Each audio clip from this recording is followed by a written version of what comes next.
నమస్కారం. మన నగరాలకి వేల మైళ్ల దూరంలో ఉన్న దేశాలకి మధ్య ఏమైనా సంబంధం ఉంటుందా? ఉంటుంది. ఈరోజు మనం హైదరాబాద్, ఇరాన్ మధ్య ఉన్న ఒక ఊహించని చారిత్రక బంధం గురించి తెలుసుకోబోతున్నాం. సరే, ఇక ఈ కథలోకి వెళ్ళిపోదామా? మొదలు పెట్టడమే ఒక సూటి ప్రశ్నతో, మన హైదరాబాదీ బిర్యానీ నిజంగా హైదరాబాద్దేనా? వినడానికి కాస్త ఆశ్చర్యంగా ఉన్నా ప్రపంచమంతా మెచ్చిన ఈ వంటకం వెనక ఓ పెద్ద కథే ఉంది. దాని మూలాలు మన నగరంలో కాదు, ఎక్కడో చాలా దూరంలో ఉన్నాయి. అవును, ఆ ప్రశ్నకు సమాధానం మనల్ని పురాతన పర్షియాకు తీసుకెళ్తుంది. అదేనండి, ఇప్పటి ఇరాన్. మనందరి ఫేవరెట్ అయిన ఈ బిర్యానీ ప్రయాణం అక్కడ్నుంచే మొదలైంది. నిజమే, విన్నది కరెక్టే. ఈ అద్భుతమైన వంటకం పర్షియన్ సంస్కృతి మనకిచ్చిన ఒక గిఫ్ట్ లాంటిది. సుగంధ ద్రవ్యాల దారులు, ప్రాచీన సామ్రాజ్యాల మీదుగా దాని ప్రయాణం మొదలైంది, నేరుగా పర్షియన్ నుంచే. అయితే ఇక్కడో ఆసక్తికరమైన విషయం ఉంది. అదేంటంటే, బిర్యానీ పుట్టింది ఏదో రాజుల వంటశాలలో గొప్ప గొప్ప వంటవాళ్ల చేతుల్లో కాదు. దాని పుట్టుకకు కారణం ఒక అవసరం. యుద్ధానికి వెళ్లే సైనికులకు వేలమందికి ఒకేసారి సులభంగా బలాన్నిచ్చే భోజనం పెట్టాలి. ఆ ఆలోచనలోంచి పుట్టిందే ఈ వన్ పాట్ మీల్. ఆ పద్ధతిని పర్షియన్ పాలకులు మన హైదరాబాద్కి తీసుకొచ్చారన్నమాట. ఇక ఈ కనెక్షన్ కేవలం బిర్యానీతో ఆగిపోలేదు.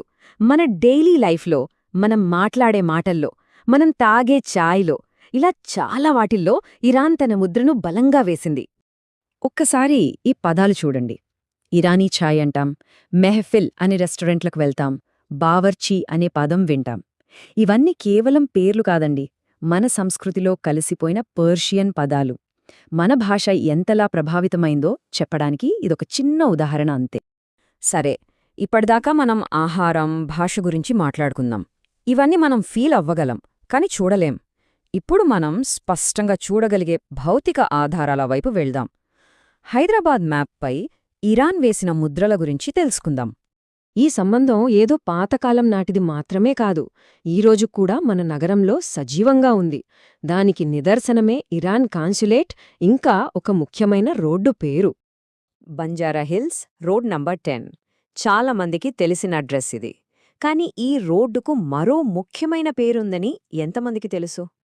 అసలు కథ ఇక్కడే ఉంది. Iran supreme leader Ayatollah Ali Khamenei వాళ్ల నాన్నగారైన రౌఫ్ ఖమేనీ గౌరవార్థం ఆ రోడ్డుకు ఖొమైనీ రోడ్ అని పేరు పెట్టారు. అంటే ఆలోచించండి, మన హైదరాబాదులోని ఒక రోడ్డుకి ఇరాన్ చరిత్రలోని ఒక కీలకమైన వ్యక్తికి ఎంత దగ్గరి సంబంధముందో. ఆగండి, ఈ కథ ఇంకా అయిపోలేదు. ఇది కేవలం హైదరాబాద్ సరిహద్దులతో ఆగిపోలేదు. ఈ బంధం మన నగరాన్ని దాటి మన పొరుగు రాష్ట్రానికి కూడా పాకింది. కర్ణాటకలోని చిక్బళ్ళాపూర్ జిల్లాలో అలీపూర్ అనే ఒక చిన్న పట్టణం ఉంది. ఈ ఊరు హైదరాబాద్ ఇరాన్ సంబంధానికి ఒక శక్తివంతమైన ఉదాహరణ. ఇక్కడ ఆశ్చర్యపరిచే విషయమేంటంటే, అలీపూర్లోని జనాభాలో ఏకంగా 90% మంది షియా ముస్లింలు. ఇరాన్ కూడా ప్రధానంగా షియా దేశం. సో ఇది వాళ్ల మధ్య ఉన్న లోతైన సాంస్కృతిక, మతపరమైన బంధాన్ని మనకు స్పష్టంగా చూపిస్తుంది. ఈ సంబంధం ఎలా కొనసాగుతోందో చూడండి. 1981లో అయతొల్లా ఖుమైనీ స్వయంగా అలీపూర్ను విజిట్ చేసి అక్కడ ఒక పెద్ద హాస్పిటల్ కట్టడానికి చొరవ తీసుకున్నారు. ఇంకా చెప్పాలంటే, ఈ రోజుకి కూడా ఆ హాస్పిటల్ మెయింటెనెన్స్కి ఇరాన్ ప్రభుత్వం నుండే ఫండింగ్ వస్తుంది. ఇదొక చారిత్రక జ్ఞాపకం కాదు, ఇదొక సజీవమైన బంధం.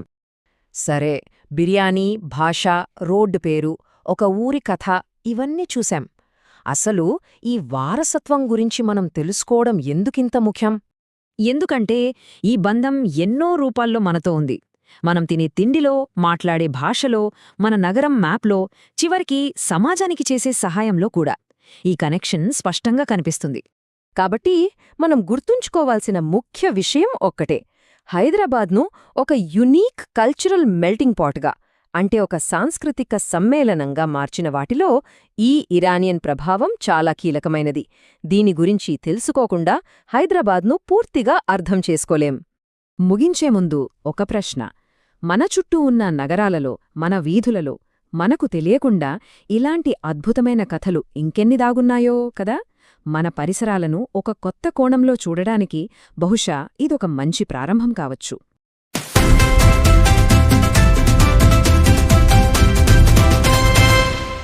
Welcome to Star Hindis, India's digital ecosystem. We connect creators and innovators across the nation. Our platform powers creativity through our network. Visit starhindis.com to get started.